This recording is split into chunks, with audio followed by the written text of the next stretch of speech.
hraje neotevřený šlápek, což je chvíli pískoště a šikanuje americký docílení. V Jihočeském kraji v Prachaticích byla brutálně zavražděna Helena Bochová. Na místě je teď náš reportér. Můžete vám popsat tu hroznou situaci, jak se stala? No já jsem stála u okna a viděla jsem Evženku, jak šla do skleničku pro rajčátka. Najednou jsem viděla, jak tam přilít ten zloduch a odřízl jí krk a ona vykrvácela.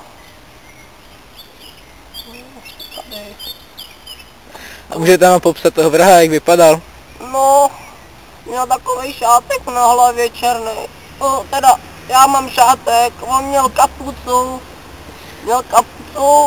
a vypadalo, jako kdyby měl černé brejle. A pak rychle utíkal pryč. A měl jste k ní nějaký vztah? K Evžence, já jsem k ní měla takovej vztah, jo. No ona, když jsem jela na výlet někam, tak jsem jí strčila mýho psa a ona mi ho pěkně pohlídala, pěkně ho i nakrmila, a teď už tu není. Je tady její... Bohužel musím ještě chvilku pozorovat tu její krásnou krev. Tak jo, já už půjdu asi domů. Nashledanou.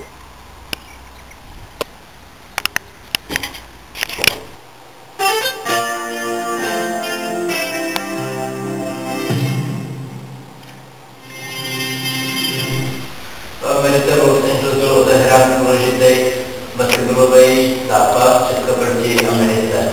Vše vám řekne náš reportér. Ahoj Rostě, řekni nám něco k tomu. Taky tě zdravím udělal. Včera 25.1.2012 se odehrál na stadionu důležitý zápas Česko proti Americe. Náhodou jsme potkali nejdůležitějšího hráče v českém týmu, Davida Proskočila. Davide, můžu se tě zeptat na pár otázek? Jasně, tak se ptej, klidně. Jaký byl zápas?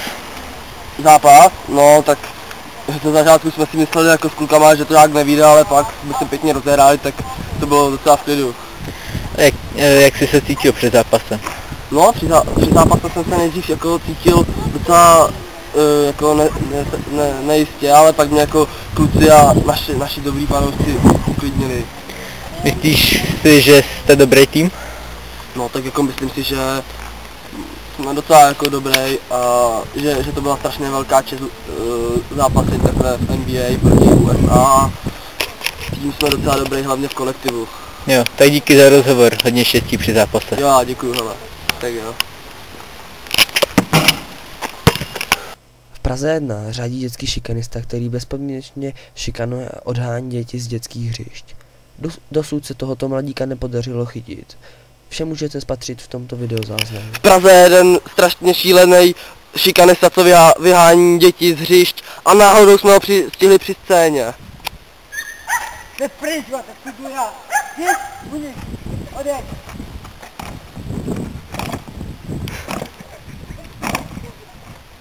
Jdi, tak se jdu já. Jdi nakonec mluví. Jdi, odjeď.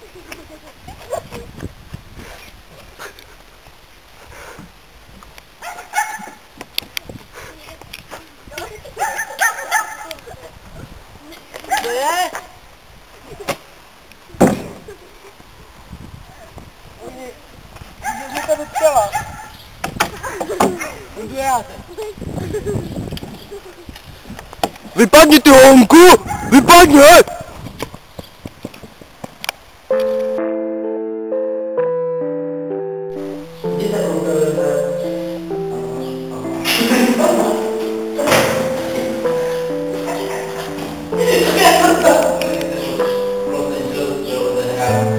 Need some sleep.